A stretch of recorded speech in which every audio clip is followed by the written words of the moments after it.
अच्छे से तो आ जाए, एक बार फेस तो अच्छे से आ जाए। या तो एक माइक होता है, माइक ले लो।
श्रेष्ठ पंडित पंडित श्री बनारसीदास जी और उनके द्वारा लिखी गई है उपादान निवृत्ति की चिट्ठी।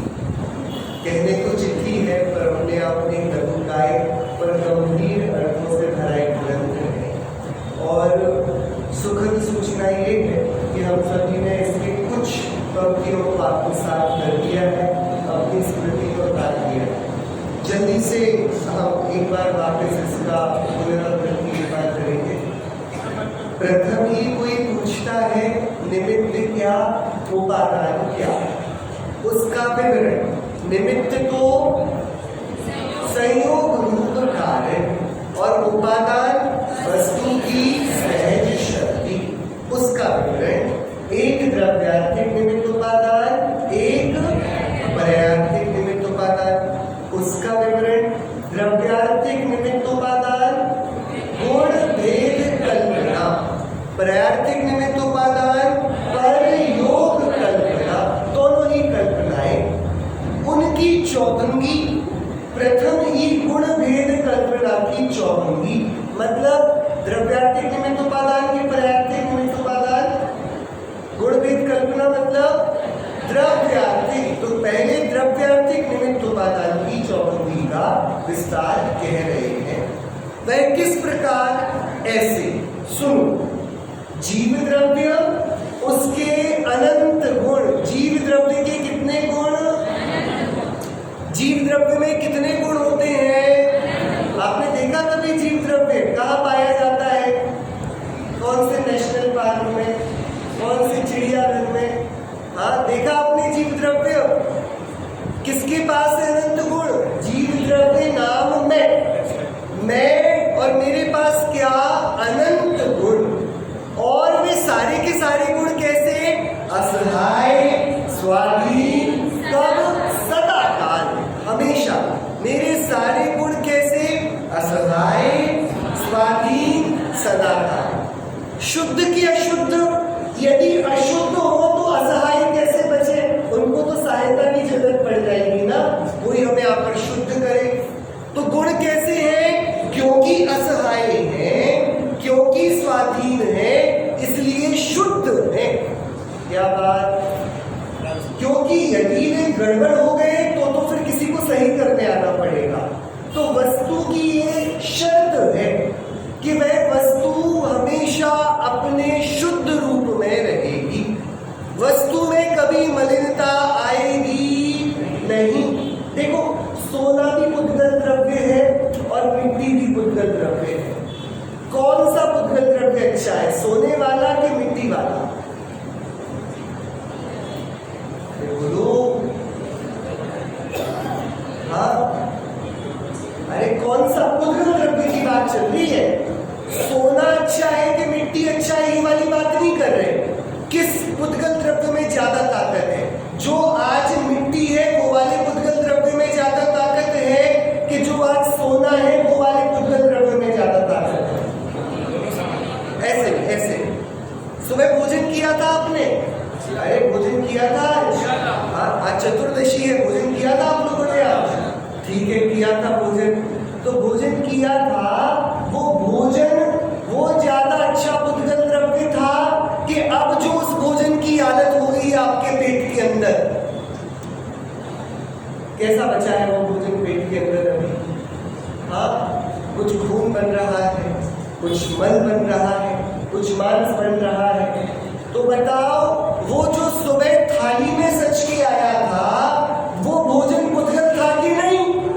और जो अभी पेट के अंदर पच रहा है वो पुद्गल है कि नहीं? दोनों में से कौन सा पुद्गल बढ़िया पुद्गल है? सुबह थाली वाला बढ़िया था कि पेट के अंदर वाला बढ़िया है? अरे बोलो, अच्छी क्वालिटी का पुद्गल कौन सा है? अरे बोलो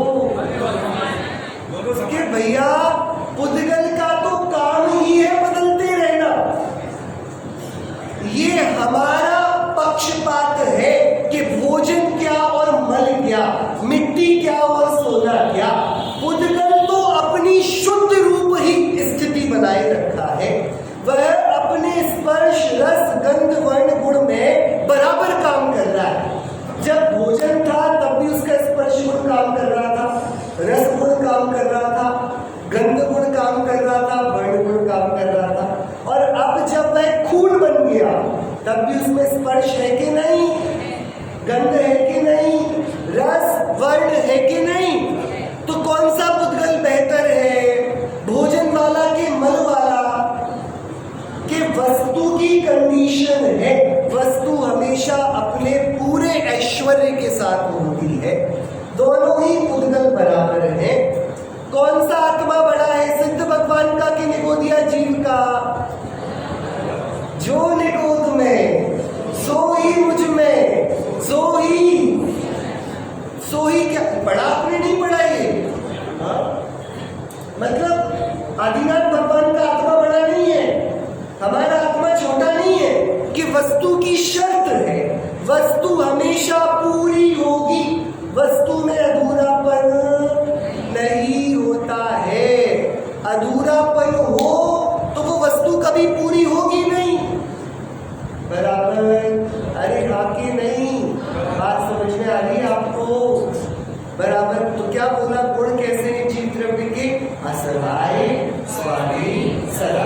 मतलब हमेशा कैसे हैं इसके गुण? शुद्ध है, पूरे हैं, गुणों में कोई कमी, यदि कमी होती तो क्या असहाय होते, और यदि असहाय ना होते तो क्या स्वाधीन होते, और स्वाधीन नहीं रहते तो सदा काल एक से रह पाते क्या? नहीं रह पाते।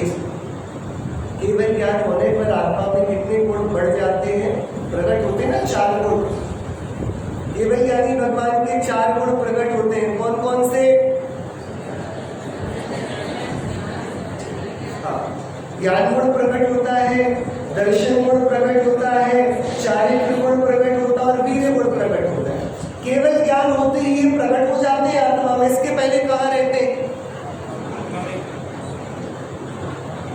अरे बोलो, तो फिर प्रकट क्या हुए?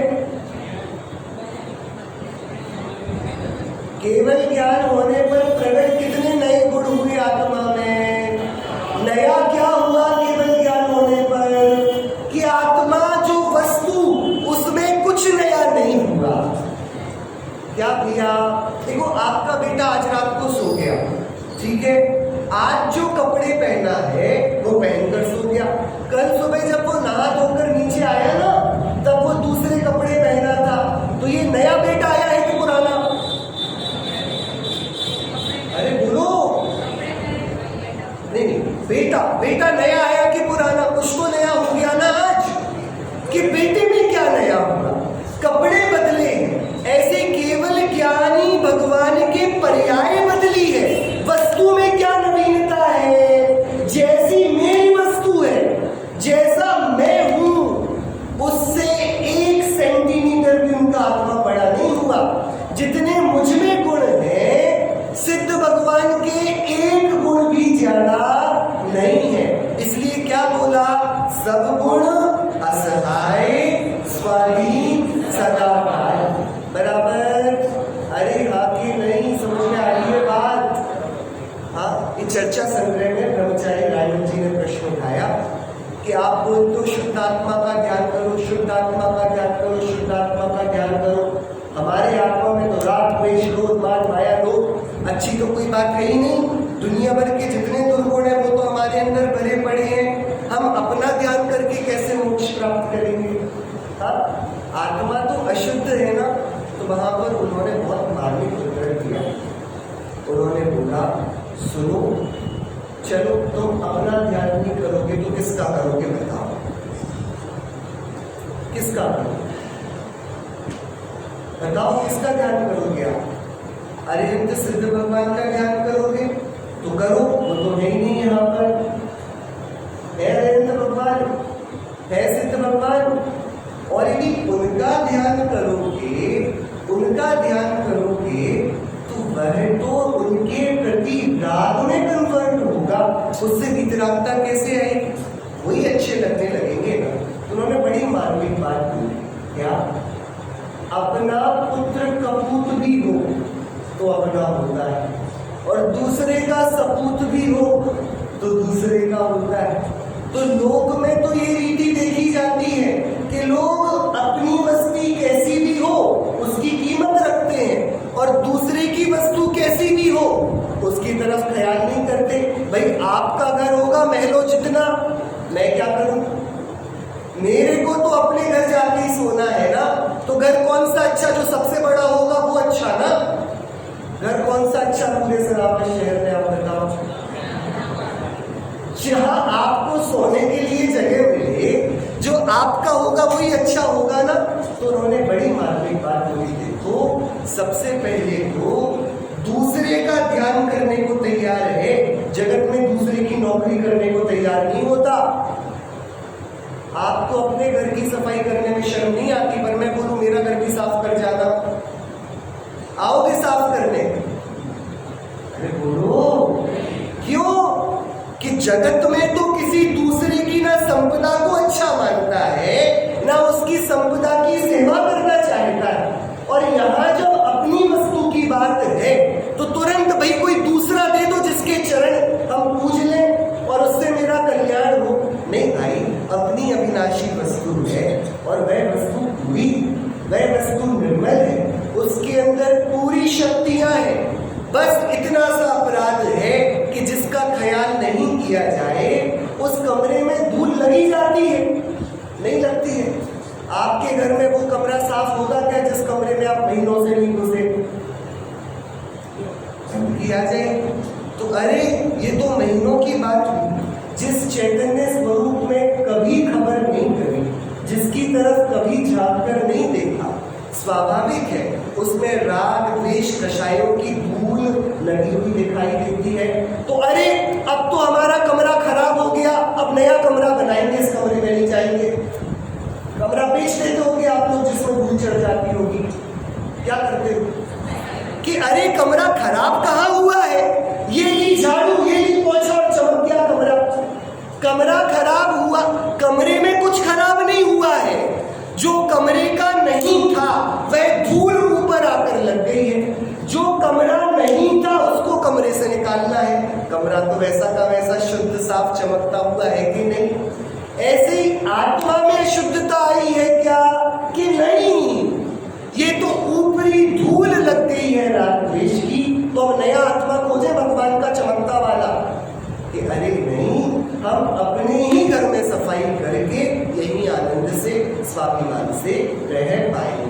ये वाली बात याद कर रहे हैं। सारे गुण असहाय, स्वाधीन, सदाबहार, उनमें 2 गुण प्रधान या मुख्य स्थापित किए, उस पर चौकन्नी का विचार। एक तो जीव का कौन सा गुण? ज्ञान गुण, और दूसरा जीव का चारित्र गुण। 2 गुण कौन कौन से लिए? कौन से गुण लिए? तो ज्ञान गुण, और 2 गुण कौन कौन से लिए? किसके गुण हैं ये? जीव के। जीव में कितने गुण हैं? अनंत। सारे गुण कैसे हैं? असहाय, स्वाधीन, सदाबहार। उसमें से 2 गुण प्रधान लिए। कौन कौन से? ज्ञान गुण और चारित्र गुण। आप सभी के पास ज्ञान गुण है कि नहीं? जिसके पास ज्ञान गुण नहीं है हाथ उठाओ। कि अरे, यदि आप ये सोच सकते हो कि मेरे पास ज्ञान गुण है या नहीं, तो मतलब है कि नहीं? है ना? मुझे कुछ नहीं समझ में आता, उसको कुछ तो समझ में आता है ना? क्या समझ में आता है उसको? कुछ तो आ रहा है ना समझ में। जिसको कुछ समझ नहीं आता, उसको ये भी नहीं समझ आ सकता कि कुछ समझ नहीं आ रहा। बराबर? तो आपके अंदर ज्ञान गुण है कि नहीं? यदि आप ढूंढने लगे तो है। आपने प्रश्न समझा ना? तो ज्ञान मतलब जानना, और चारित्र है कि नहीं? अरे चारित्र गुण है कि नहीं? अरे इस सुख दुख की जो अनुभूति हम करते हैं, ये जिसके वशीभूत होकर हो रही है। तो जब कषाय और आकुलता होती है तो दुख का अनुभव करते हैं, तो वह दुष्चारित्र है, दुराचरण है कषाय का। और जब हम तत्व ज्ञान का विचार पूर्वक निराकुलता का अनुभव करते हैं, वह सदाचरण है। ये दोनों आचरण, ये चारित्र। बराबर? 2 गुण कौन कौन से? ज्ञान गुण और चारित्र गुण। बहुत जरूरी गुण है। तत्वार्थ सूत्र ग्रंथ का पहला सूत्र बताइए। सम्यक दर्शन, ज्ञान, चारित्राणि, मोक्ष। मोक्ष का रास्ता क्या है? सम्यक दर्शन, सम्यक ज्ञान, सम्यक चारित्र। ये कैसी बात हुई? हमने पूछा भगवान से, भगवान मोक्ष कैसे जाया जाता है? भगवान ने क्या बोला? सम्यक दर्शन, सम्यक ज्ञान, सम्यक चारित्र, ये मोक्ष का रास्ता है। तीनों मिलकर क्या मतलब हुआ इसका? दर्शन का मतलब आपको पता है? दर्शन मतलब क्या? अरे बोलो। दर्शन मतलब श्रद्धा। दर्शन मतलब मानना। दर्शन मतलब क्या? श्रद्धान। श्रद्धान मतलब मानना। ज्ञान मतलब जानना। ज्ञान मतलब जानना। आप लोग बोल नहीं रहे, आप लोग बोलोगे थोड़ा तो मैं धीरे बोलूंगा। ज्ञान मतलब, दर्शन मतलब मानना, जानना, मानना, और चारित्र मतलब करना, अनुचरना, परिणमन करना। 3 बातें, दर्शन, ज्ञान, चारित्र। 3 बातें कौन कौन सी? दर्शन, ज्ञान, चारित्र। मैं बोलूं आज रात को 12 बजे आपके घर की छत पर चंद्रदेव उतरेंगे और आप उनसे जो भी इच्छित वर मांगो वो आपको प्रदान कर देंगे। आप में से कितने लोग आज रात को 12 बजे छत पर पहुंचोगे? अरे आपको अपना इच्छित वर चाहिए कि नहीं? हाँ, तो यदि ऐसा बोला जाए कि आज बड़ा गजब का दिन है, धन्य दिन है आज। हाँ, क्या विशेषता है आज के दिन में? शांतिनाथ भगवान के 3 कल्याण हैं, और चंद्रदेव तो शांति के दाता हैं, अमृत बरसता है उनसे। आज रात्रि को, और आज तो सर्वार सिद्धि मुहूर्त भी है ना? अरे है कि नहीं? सर्वार सिद्धि योग है ना आज? आप तो बोल नहीं रहे हो, है कि नहीं? है, मैं बता रहा हूं, है। तो आज रात को 12 बजे चंद्रदेव आएंगे। आप त्राटक करना, उनको देखना, और जो मांगोगे वो मिलेगा। सर्वार्थ सिद्धि योग है आज। आप में से कितने लोग 12 बजे आज एक बार छत देख कर आओगे? हाँ, अरे बोलो, अब समझना। यहाँ पर कोई बहुत बड़ा ज्योतिषी है, बड़ा सा टीका लगाकर अच्छी ड्रेस कोड में बैठा है, सिद्ध बाबा है, और वो बताए कि भैया सुनो, आज जब घर वापस जा रहे हो ना तो योग अच्छा नहीं लग रहा है, आज तुम थोड़ा रुक कर घर जाओ, हाँ एक्सीडेंट हो सकता है। आप लोग अब कितने लोग संभल कर चलने वाले हो घर के रास्ते पर? देखना, दो बातें बड़ी अटपटी। आचार्य देव बता रहे हैं मोक्ष का रास्ता क्या है। उन्होंने बड़े वैज्ञानिक तरीके से बताया। उन्होंने बोला सुनो, हम क्या करते हैं, हम वही करते हैं जो हम जानते हैं वो नहीं करते। जैसे आपने जाना ना रात को 12 बजे चंद्रदेव जो मांगोगे वो देंगे, आपने सुन लिया, जान लिया, लेकिन आप छत पर जाओगे क्या 12 बजे? नहीं जाओगे। क्यों नहीं जाओगे? कि जो आपने जाना उसे माना नहीं। यदि मान लेते तो पहुंच जाते छत पर, बराबर। आचरण किसका किया जाता है? जिसका श्रद्धान किया जाता है। आप लोग मास्क लगा के क्यों नहीं आए हो? आप लोग ने नहीं लगाया 1 साल मास्क, भूल गए आप वो वाला साल? हाँ, सनातन में कोरोना आया था, कोविड आया था, आप में से कौन कौन मास्क लगाता था तब? अरे कौन कौन लगाता था? सब लगाता। अब क्यों नहीं लगाते हो? मास्क लगाना बुरी बात है क्या? कि देखो, आचरण किस पर निर्भर करता है? श्रद्धान पर। आपको श्रद्धानता के जो वायरस घूम रहा है ना, ऐसे एरे वायरस को तो यूं ही निपटा देते हैं। इंडिया में इतनी धूल उड़ती है, इतना मौसम बदलता है, छोटे मोटे वायरस का क्या करेंगे अपन? लेकिन वो पता पड़ा कि लोग सच में मर रहे हैं भैया, सांस नहीं ले पा रहे, अस्पतालों में जगह आपको दिखा ना आसपास। शुरू में तो तैयार नहीं हो रहे थे, फिर उनके पड़ोस में से कोई चला गया, अगले दिन सारे घर में मास्क लगाया, फिर कि नहीं लगाया? अरे लगाया कि नहीं? तो पहले क्यों नहीं लगा रहे थे? जैसे आप लोग, मुझे तो नहीं पता, यहाँ ट्रैफिक पुलिस लगती कभी क्या? आपको वो सुख प्राप्त नहीं हुआ? क्या होता है, जो शहर होते हैं ना, शहर, उसमें हर चौराहे पे ट्रैफिक पुलिस रहती है। अब देखो लोग कितने चतुर होते हैं। हेलमेट लगाना चाहिए कि नहीं लगाना चाहिए?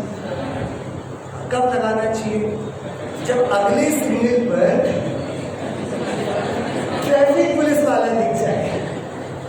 ऐसा आप समझना, मैं इसलिए नहीं लगाऊंगा हेलमेट क्योंकि मेरा सिर बच जाए, लेकिन सामने यदि किसी ने बता दिया चालान कट रहा है भैया, देखकर जाना उस रास्ते पर, तो आप जब उस रास्ते से निकलोगे तो कैसे निकलोगे?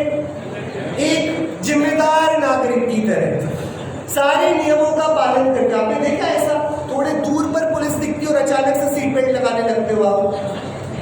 ऐसा देखा आप लोगों ने अपने परिवार वालों को करते हुए? सीट बेल्ट लगाना चाहिए कि नहीं? कि आचरण होना चाहिए, ज्ञान जानता है, लेकिन क्यों नहीं लग रहा है? कि श्रद्धान नहीं मान रहा है। हम जो करते हैं उसका क्लियरेंस किससे मिलता है? श्रद्धान से। आचरण की चाबी किसके हाथ में है? आप क्या करोगे? वो करोगे जो मानोगे, जो नहीं मानोगे वो नहीं करोगे। देखो, विदन होता है कि नहीं दूध और बेसन में? इसमें बड़ा भेद है। दही के साथ तो होता है, दूध के साथ होता है कि नहीं, ये नहीं पता, बराबर। अब कौन इसको छोड़ेगा? किसी भी बात है, जो मानेगा वही छोड़ेगा। हम नहीं मानते भैया। आपकी भाषा क्या होती है? नहीं मानते या मानते, मतलब छोड़ना किस पर आधारित है? इसलिए आचार्य देव ने सूत्र दिया, दंसण मूलो धम्मो। कोई बोले पाप छोड़ो, पाप छोड़ो, पाप छोड़ो, ऐसे नहीं छूटता है पाप। वो तंबाकू के पैकेट पर इतना बड़ा कैंसर का फोटो बना रहता है, कोई तंबाकू नहीं खाता। सिगरेट के पैकेट पर इतना बड़ा कैंसर का फोटो बना रहता है, सबने सिगरेट छोड़ दी। हाँ, तो अंदर आंख फोड़कर खरीदता होगा पैकेट। सिगरेट पीने वाले को, तंबाकू पीने वाले, खाने वाले को, शराब पीने वाले को क्या नहीं पता है इससे रोग होता है? पता है कि नहीं? अरे हाँ कि नहीं? पता है कि नहीं? ज्ञान में है कि नहीं? तो फिर चारित्र में छूट क्यों नहीं रहा है? कि उसको लगता है यार होता होगा, हमें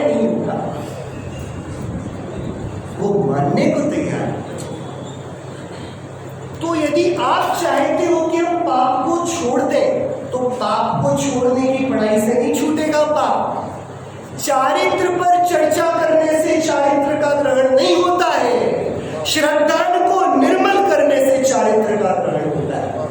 इसलिए हमारा पहला नारा है सम्यक दर्शन।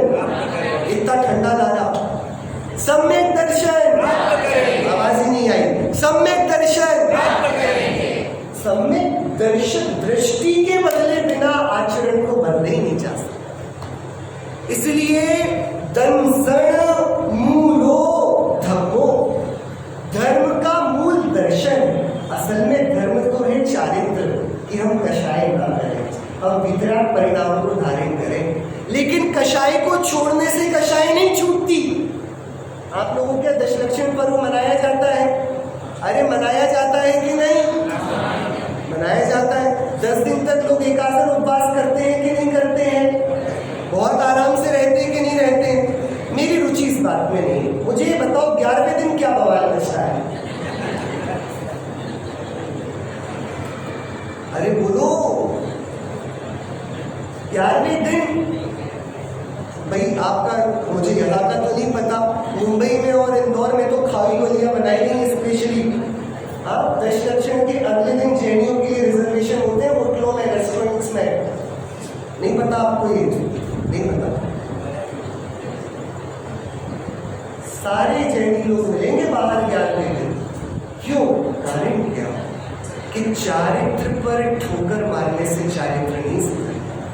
आपने जोर जबरदस्ती से 10 दिन तो बोला कि हम बाहर नहीं खाएंगे, हम रात में नहीं खाएंगे, हम जमी कल नहीं खाएंगे, लेकिन चारित्र पर ठोकर मारने से चारित्र नहीं सुधरता है। जिसने 7 तत्वों का निर्णय नहीं किया, जिसने हे उपाधि को नहीं जाना, जिसने रत्नत्रय में सम्यक दर्शन की आराधना नहीं करी, उसका थोड़ी देर का टेम्परेचर है। चारित्र का बुखार थोड़ी देर के लिए चलता है, अष्टमी चतुर्दशी को, अष्टानिका को, दशलक्षण के दिनों पर। बाकी दिनों देखो क्या जीवन का आचरण होता है। तो क्या मतलब हुआ? बड़ी मार्मिक बात। सबसे महत्वपूर्ण गुण कौन सा है? दर्शन। कौन सा गुण है? इसलिए जैन धर्म में सबसे मूल बात क्या है? दर्शन। और देखो कितनी सुंदर वैज्ञानिक विधि है मोक्ष मार्ग की। तुम सही जानो और जो जाना उसे सही मानो। तो किसी को बताना नहीं पड़ेगा कि सही करो, फिर तुम जो करोगे वो धर्म बन जाएगा। तो आचार्य देव ने क्या बोला? सम्यक दर्शन ज्ञान चारित्राणी मोक्ष मार्ग। सही जानकर सही को मानने से अपने आप सब सही हो जाता है। आप में से किसी का मांस खाने का मन तो नहीं करता कभी कभी? क्या पूछ लिया मैंने? ये भी कोई सवाल हो? अच्छा, कितने लोगों ने मांस का त्याग भगवान के सामने जाकर किया है प्रतिज्ञा बद्ध? देखो कई लोगों ने त्याग नहीं किया लेकिन तब भी मन नहीं करता है। इसमें त्याग करने की क्या बात है? हम तो खाते ही नहीं है। मन करता है क्या कभी? तो आपका मन नहीं करता है। क्यों नहीं करता है? कि सुनो भैया, ये महाभाग्य है कि हमको जैन कुल में जन्म। देखो ये तो हमको बमौती में मिला, विरासत में। जैन कुल में जो जन्मा है वो बेचारा चाहे कि भी पाप नहीं कर पाता। उसके पाप करने के परिणाम हो ऐसा उसको परिवेश ही नहीं है। बराबर? तो देखो आपको मांस खाने की इच्छा ना हो, इसके लिए आपने क्या पुरुषार्थ किया? मेहनत तो नहीं लगी? कोई मेहनत नहीं लगी ना। ये काम है श्रद्धा का। जिसने हिंसा को पाप माना उसको प्रतिज्ञा नहीं लेनी पड़ती 10 दिन तक नहीं खाऊंगा, उसको सहज में पाप छूटते। ऐसे छूटते हैं कि विकल्प भी नहीं आता। आपका मध्य मांस मधु खाने का विकल्प आता है कभी आपको? वैद्य बोलते थोड़ा शहद के साथ ही दवाई ले लेना, आप वैद्य को बोल देते हो ना चाशनी के साथ ले सकते हैं। अरे बोलते हो कि नहीं? आपका हृदय इस बात को स्वीकार करता है कि हम ऐसे ले लेंगे, थोड़ा चलो औषधि के रूप में मध्य ले लेंगे, मांस ले लेंगे, मधु ले लेंगे। नहीं, आपको तो सुनकर के पता लग रहा है। ये इतनी दृढ़ता कैसे आई चारित्र में? श्रद्धान की। यही बात है कि आप बच्चे को बोलो बेटा टॉफी नहीं खाना, तो डर के आपके सामने तो नहीं खाएगा, लेकिन उसके दर्शन की निर्मलता नहीं, तो चारित्र में आप कब बांध पाओगे? आपके सामने नहीं खाएगा तो पीछे खाएगा। बराबर। तो क्या बात समझ में आई? चारित्र को कैसे सुधारा जाता है? चारित्र को संभालकर, चारित्र में डंडे मारकर नहीं, उसकी चाबी किसके हाथ में है? दर्शन के हाथ में। लेकिन दर्शन को कैसे सही किया जाता है? कि दर्शन को सही राह दिखाने वाला कौन है? वो है ज्ञान। बराबर। दर्शन को सही रास्ता कौन दिखाता है? ज्ञान। ज्ञान दिखा देगा, फिर दर्शन माने या ना माने। तो अपने लिए प्रथम दृष्टया सबसे महत्वपूर्ण कौन सा गुण हुआ? ज्ञान। कि ज्ञान ले जाएगा दर्शन के पास सही जानकारी, और दर्शन यदि मान गया तो चारित्र सही हो जाएगा, अपन बराबर हो जाएंगे। बराबर। अजी हाँ कि नहीं? कौन समझाएगा रत्नत्रय को मोक्ष का मार्ग क्यों कहा है? बताइए कौन समझाएगा? सम्यक दर्शन, सम्यक ज्ञान, सम्यक चारित्र, ये कैसी मोक्ष मार्ग की अटपटी व्याख्या है? आचार्य देव बोलते हैं कि दीक्षा ले लेना मोक्ष मार्ग है, रात्रि भोजन का त्याग कर देना मोक्ष मार्ग है, ऐसा तो नहीं बोले। उन्होंने क्या बोला? सम्यक दर्शन, ज्ञान, चारित्राणी मोक्ष मार्ग। ये मोक्ष मार्ग कैसे है, कौन बताएगा?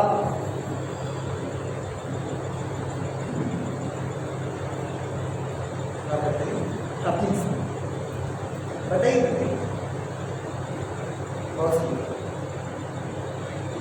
सुनिएगा ध्यान से आप सभी। बहुत सुंदर। दर्शन मतलब मन, श्रद्धा। बराबर। ज्ञान मतलब जानना, आचरण। बहुत बढ़िया। वही धर्म है। तो फिर दर्शन और ज्ञान क्या कर रहे हैं?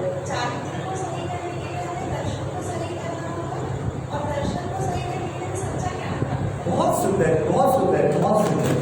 कितना सरल बात है, कितनी सरल बात है। आप देखो, आपके जीवन में एक भी ऐसी चीज नहीं है जो आप अकारण कर रहे हो। भैया आपने चश्मा क्यों नहीं लगा रखा है? हाँ, चश्मा क्यों नहीं लगा रखा है? इन्होंने तो लगा रखा है चश्मा, आपने क्यों लगा रखा है? चश्मा क्यों लगा रखा है?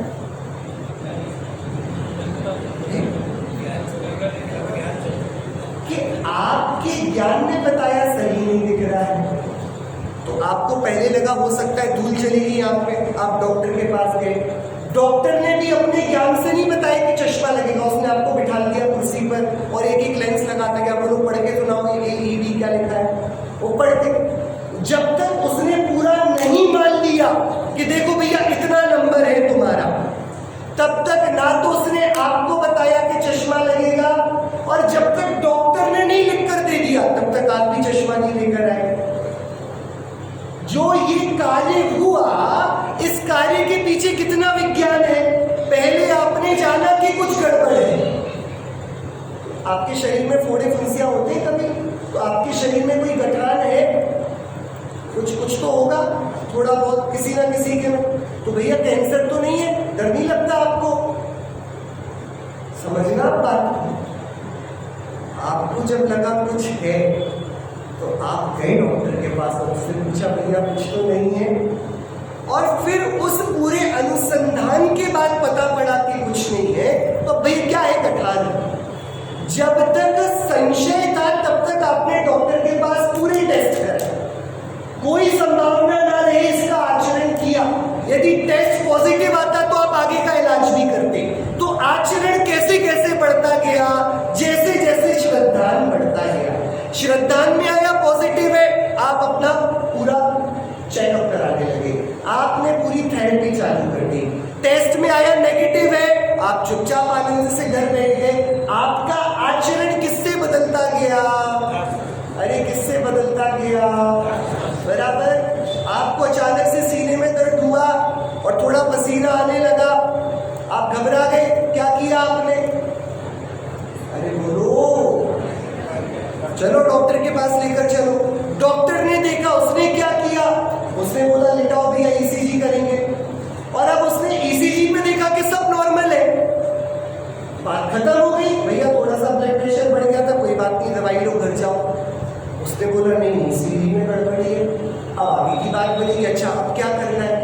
आचरण कैसे बदल रहा है, जैसे जैसे तथ्यात्मक ज्ञान बदल रहा है। आप बिना रिपोर्ट के डॉक्टर की भी नहीं मानते हो। ऐसा डॉक्टर ने बोला लो शुगर की गोली चालू कर दो, अरे भैया पहले शुगर टेस्ट तो कराओ। आप रिपोर्ट देखोगे, डॉक्टर आपको बुलाएगा, देखो रिपोर्ट तुम्हारे पैरामीटर्स बिगड़े हुए हैं। आप बिना कारण तो दवाई नहीं लेते हो ना, दवाई कब लेते हो, अरे बोलो, कि जब बुरा लगता है तब कि नहीं, जब बुरा लगे तब हमने डॉक्टर को देखा है। और जब डॉक्टर बोले और जो बोले हम वो मानते हैं तो लेते हैं। और फिर आपके रिश्तेदार आए, उन्होंने बोला देखो हमारे गांव में एक पेड़ लगा है, उसकी छाल निकलती है, उससे भी बीमारी में बड़ा फायदा होता है, 4 लोगों को फायदा होगा। अब आप लोगे कि नहीं लोगे, क्या डिपेंड करता है आपको कितना भरोसा है होता है। क्योंकि हिंदुस्तान में तो कितने सारे डॉक्टर हैं, किस किस की मानोगे। तो आप किसके आचरण करते हो, जिसकी बात पर विश्वसनीयता बराबर। तो आचरण किसके हाथ में है, अरे बोलो, ज्ञान के हाथ में है क्या कि नहीं। जानते तो हम बहुत कुछ है, लेकिन हम करते वही है जो हम मानते हैं। तो धर्म का मूल, धर्म की नींव क्या हुआ, हम क्या मानते हैं, हम क्या मानते हैं वो निर्धारित करेगा। आप परभव में मानते हो कि नहीं मानते हो, अरे आत्मा नित्य है क्या नित्य है, बोली नहीं हो। आत्मा मरती है कि नहीं मरती, नहीं मरती, परभव होगा। पर जैसे ये देखो, मुझको 1 तारीख के बाद खंडवा से वापस घर जाना पड़ेगा कि नहीं, तो मैंने क्या किया है, जब जाऊं उससे पहले वहां का टिकट निकलवा लिया है। आप सबको मरना पड़ेगा कि नहीं मरना पड़ेगा, अरे 20 साल बाद वापस सिद्ध चक्रमंडल विधान यहाँ करेंगे, आप में से कितने लोग आएंगे, कितने लोग आएंगे, कौन गारंटी से बोलेगा कि मैं तो आऊंगा ही आऊंगा, नहीं पता ना। तो मरना पक्का है कि इसमें संशय है, मरण, मरण मतलब देह से वियोग बराबर। अच्छा, मरने के बाद आत्मा खत्म हो जाएगी कि जीवित रहेगी, खत्म हो जाएगी कि जीवित रहेगी, ठीक है। तो भैया मरने के बाद 4 संभावनाएं हैं, या तो मनुष्य गति, या तिर्यंच गति, या नरक गति, या देव गति। आपने किसमें रिजर्वेशन कराया है,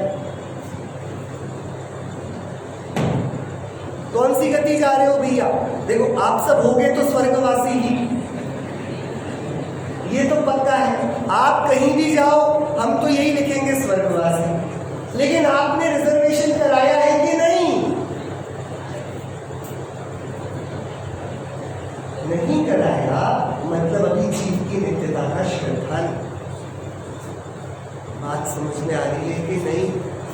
आपको पता पड़ता है शिखर जी जाना है, अगले महीने आप आज टिकट के साथ, मृत्यु जो अवश्य होगी 1 महीने बाद शिखर जी जा पाओगे नहीं जा पाओगे इसकी कोई गारंटी नहीं है, वो संभावित सत्य है। लेकिन मृत्यु वह आवश्यक सत्य है, बाकी सारी संभावनाएं हैं, मृत्यु हमेशा पक्की होगी बराबर। जो हमेशा घटकर ही रहेगा उसके लिए क्या इंतजाम है। अरे कहाँ जा रहे हो, कौन सी गति में जा रहे हो आप लोग, कल सोच कर आना, कल अपन बात करेंगे इस बारे में। अभी अपन ने 2 गुण लिए हैं, ज्ञान और चारित्र, और हमने मोक्ष मार्ग की चर्चा इसलिए करी कि हमको पता पड़े ज्ञान की कितनी अहम भूमिका है। ज्ञान को क्यों खड़ा किया, ज्ञान श्रद्धान को निर्मल करेगा और श्रद्धान चारित्र को निर्मल करेगा तो मोक्ष मार्ग चलेगा। इसके लिए सबसे पहले किसको खड़ा किया, ज्ञान, ज्ञान से श्रद्धान, श्रद्धान से जाना कहां पर है, चारित्र। तो शुरुआत होगी ज्ञान से और पहुंचना होगा चारित्र पर। तो 2 गुण खड़े किए, कौन कौन से, ज्ञान और चारित्र। आप लोग विचार करके आना, एक क्षण बाद मृत्यु आएगी कि नहीं आएगी, और यदि आएगी तो आप 4 गति में से कौन सी गति जा रहे हैं? 5वीं गति कौन जा रहा है? ये व्यवस्था ही नहीं है अभी इस काल में, तो आप ये नहीं कह सकते हैं कि हम कोई गति नहीं जाएंगे, हम मोक्ष में जाएंगे। ऑप्शन तो 4 ही है। कौन कौन से? मनुष्य गति, तिर्यंच गति, नरक गति, देव गति। आप किस गति में जा रहे हो? यदि जा रहे हो और जा रहे हो तो रिजर्वेशन के लिए क्या कर रहे हो, इस पर थोड़ा विचार विमर्श होना चाहिए कि नहीं होना चाहिए? नहीं तो इसका ये मतलब हुआ कि हम तो विश्वास ही नहीं करते मृत्यु पर। जिसका विश्वास होता है उसका आचरण होता है। यदि मृत्यु के बाद 4 गति मानते हो कि स्वर्ग है और नरक है, मानते हो तिर्यंच है और मनुष्य है, मानते हो कि निबोध है और सिद्धत्व है, तो फिर उसका कुछ आचरण होना चाहिए ना। आप सभी आज रात्रि में बहुत ठंडे दिमाग से विचार करिएगा कि कहाँ जाने वाले हैं या फिर जाने का प्लान है कि नहीं, और फिर हम ज्ञान और चारित्र गुणों की व्याख्या आगे करें। इस प्रकार से अभी हमने समझा कि वास्तव में यदि चारित्र सुधारना है तो सबसे पहले